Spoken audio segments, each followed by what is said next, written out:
Hello everyone, welcome back on commerce hurricanes. Guys, आप जानते ही हैं कि मैं आपको केस स्टडी की अटेम्प्टेशन करना सिखा रही हूँ। इससे रिलेटेड वीडियो मैं ऑलरेडी एक बना चुकी हूँ। अगर आपने वो वीडियो नहीं देखी है तो उसे ज़रूर देखिएगा, लिंक आपको डिस्क्रिप्शन में दिया गया है।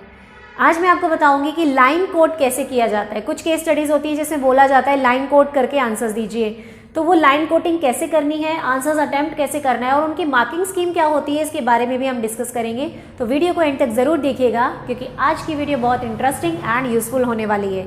और अगर आप चैनल पर नए हैं तो प्लीज़ चैनल को सब्सक्राइब भी कर दीजिए। तो पहले मैं आपको एक बात कहना चाहूँगी कि केस स्टडी की लेंथ देखकर आपको डरना नहीं है। मोस्टली स्टूडेंट्स क्या करते हैं, केस स्टडी की लेंथ देखकर सोचते हैं कि ये तो बहुत टफ होगा, बट ऐसा नहीं है। केस स्टडी जितनी लंबी होती है वो उतनी ही ईजी होती है। तो इसके लिए एक छोटी सी ट्रिक है। आप क्या करिए, पहले उसके क्वेश्चंस को रीड करिए। क्वेश्चंस को रीड करने से माइंड में एक आइडिया हो जाता है कि हमें केस स्टडी में क्या फाइंड आउट करना है। जब आप क्वेश्चन रीड कर लेंगे फिर आप केस स्टडी को पढ़िए ताकि आपका जो सोल्यूशन है आपको साथ के साथ मिलता जाए। तो आज मैं पहले यही करूंगी, केस स्टडी आपको रीड करके दिखाऊंगी, उसके आंसर्स फाइंड आउट करेंगे, फिर उसकी लाइन कोटिंग करना सीखेंगे और मार्किंग स्कीम भी पढ़ेंगे। तो चलिए शुरू करते हैं। Let's have a look over the question. सबसे पहले क्वेश्चन रीड करेंगे हम। Quoting the lines from the above paragraph, explain 2 sources of recruitment being used by Ganesh for filling the post. तो हमें यहाँ क्या फाइंड आउट करना है, 2 सोर्सेज ऑफ रिक्रूटमेंट जो गणेश यूज़ करेगा अपनी कंपनी में जॉब को फिल करने के लिए। तो हमें समझ आ गया कि यहाँ हमें sources of recruitment find out करने हैं। एंड सेकंड बी पार्ट में वो पूछता है also give the meaning of function of management discuss above case. Above case में कौन सा फंक्शन ऑफ मैनेजमेंट है वो भी बताइए। यानी कि हमें यहाँ फंक्शन ऑफ मैनेजमेंट भी फाइंड आउट करना है। तो हमारा क्लियर हो गया कि हमें क्या ढूंढना है केस स्टडी में। Ganesh was concern about the sedentary lifestyle of the people now days. Ganesh जो है वो जानता है कि लोगों का लाइफस्टाइल है जो चेंज होता जा रहा है। वो ज़्यादातर डिपेंड कर रहे हैं आउटसाइड फूड पर, क्योंकि वो कॉर्पोरेट वर्ल्ड में काम करते हैं जहाँ लेट नाइट जॉब्स करनी पड़ती हैं, जिसकी वजह से उनके पास टाइम नहीं होता खाना बनाने का। तो उन्होंने सोचा कि क्यों ना मैं एक रेस्टोरेंट ओपन करूँ जिसका नाम उन्होंने रखा है healthy eating point. After completing the planning and organizing function, planning और ऑर्गेनाइजिंग फंक्शन कंप्लीट करने के बाद उन्होंने आइडेंटिफाई किया कौन कौन सी जॉब पोजीशंस की रिक्वायरमेंट है उनकी कंपनी में। अब देखिए, प्लानिंग एंड ऑर्गेनाइजिंग के बाद अगर वो जॉब पोजीशंस फाइंड आउट कर रहा है जो कि लोगों की ज़रूरत उन्हें कंपनी के अंदर है काम करने के लिए, इसका मतलब वो क्या कर रहे हैं, वो स्टाफिंग कर रहे हैं। और हमारा क्वेश्चन यही था कि कौन सा फंक्शन ऑफ मैनेजमेंट वो परफॉर्म कर रहे हैं। तो यहाँ वो स्टाफिंग कर रहे हैं, वो लोगों को देख रहे हैं कि कितनी जॉब्स की ज़रूरत है मेरे पास। ठीक है, तो हमें सेकेंड का आंसर मिल गया, स्टाफिंग। इसके बाद वो बोलते हैं उसने क्या क्या फाइंड आउट किया कि उसे एक जनरल मैनेजर चाहिए, एक अकाउंटेंट चाहिए, 2 शेफ चाहिए, 2 फूड सर्विंग बॉयज़ चाहिए और 3 बॉयज़ चाहिए होम डिलीवरी करने के लिए। तो टोटल इतने लोगों की उनको रिक्वायरमेंट है। इसके लिए उन्होंने जॉब्स देनी शुरू की। तो उन्होंने क्या किया, ही decided that his father Karan would be the general manager. Ganesh ने सोचा कि मेरे जो फादर है करण वो जनरल मैनेजर बनेंगे, तो उन्होंने अपने फादर को जनरल मैनेजर बना दिया। ठीक है, और उनकी 50,000 पर मंथ की सैलरी भी फिक्स हो गई। उनके फादर ने रिक्वेस्ट किया कि वो उसके फ्रेंड के बेटे को, जिसका नाम प्रेम है, उसे अकाउंटेंट बना दे। मतलब कि करण यानी जो मिस्टर गणेश है, उनके फादर रिक्वेस्ट करते हैं कि मिस्टर प्रेम को आप अकाउंटेंट बना दो क्योंकि वो जॉब के लिए बिल्कुल फिट है। ठीक है, इस बात के लिए गणेश एग्री कर गया। अपने पापा के कहने पर प्रेम को उसने अकाउंटेंट बना दिया। Earlier the Prem had business of providing unskilled workers. यहाँ पर अकाउंटेंट बनने से पहले प्रेम का एक बिजनेस था जहाँ पर वो क्या करते थे, अनस्किल्ड वर्कर्स को जॉब प्रोवाइड करते थे। रिमोट एरियाज़ में जो कंपनीज होती हैं वहाँ पर उनको जॉब के लिए भेजते थे। तो मिस्टर प्रेम ने परमिशन मांगी गणेश से, यानी कि अकाउंटेंट जो बन चुके हैं उन्होंने मालिक से परमिशन मांगी कि सर क्या मैं अपना ये बिज़नेस कंटिन्यू कर सकता हूँ। तो मिस्टर बॉस जो थे वो इस बात के लिए एग्री हो गए।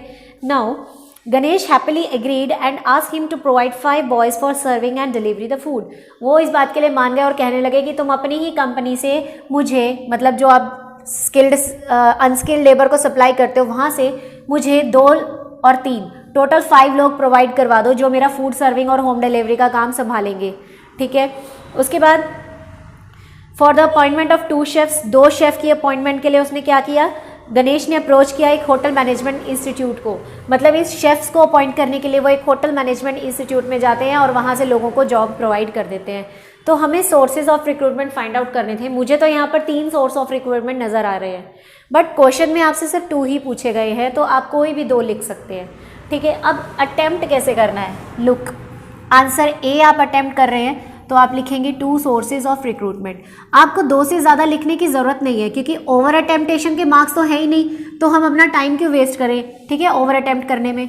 तो 2 सोर्सेज ऑफ रिक्रूटमेंट, जो सबसे पहले मुझे यहाँ नज़र आया वो है रिकमेंडेशन, ठीक है, रिकमेंडेशन ऑफ एम्प्लॉयज़, क्योंकि जब करण ने सिफारिश की, रिकमेंडेशन मतलब सिफारिश की कि मेरे दोस्त के बेटे को तुम अकाउंटेंट बना दो, तो गणेश इस बात के लिए मान गया था, तो यानी कि रिकमेंडेशन हुआ है, ठीक है।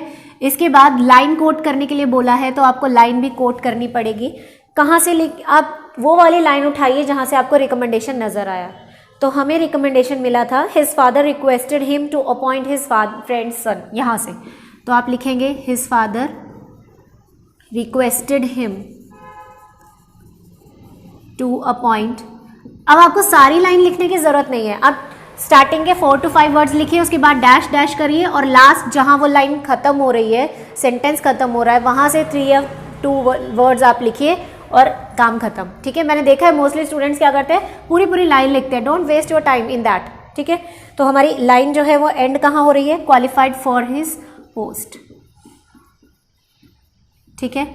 इसके बाद एक्सप्लेन के लिए भी बोला है, तो आप क्या करेंगे, recommendation of employees it means, फिर आप इसको एक्सप्लेन करेंगे कि इसका मतलब क्या होता है, पूरा लिखेंगे एक्सप्लेनेशन, जितना आप लिख सकते हैं 2 या 3 लाइन्स में, ठीक है।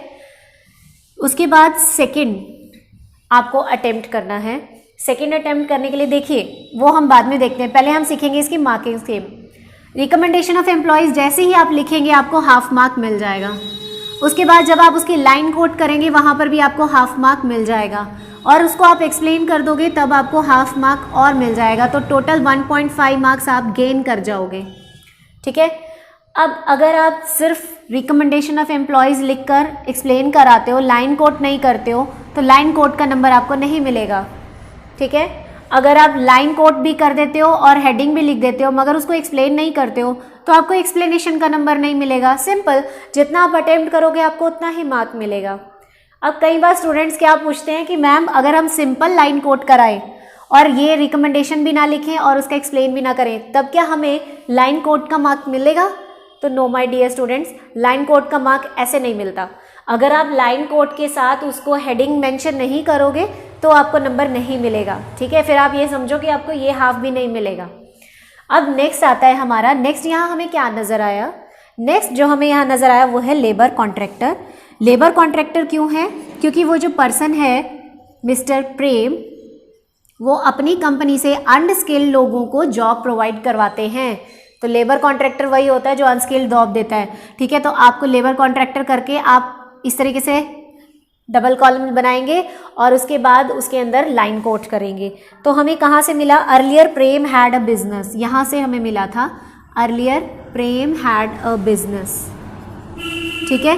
उसके बाद no need to write whole sentence, just do dash dash dash and last के 2 और 3 वर्ड्स यू कैन राइट, ठीक है। उसके बाद आप एक्सप्लेन करिए इट मीन्स, उसका एक्सप्लेनेशन लिखिए। तो इस तरीके से आप यहाँ हाफ मार्क गेन कर गए, हाफ यहाँ पर और हाफ उसकी एक्सप्लेनेशन में, टोटल 1.5।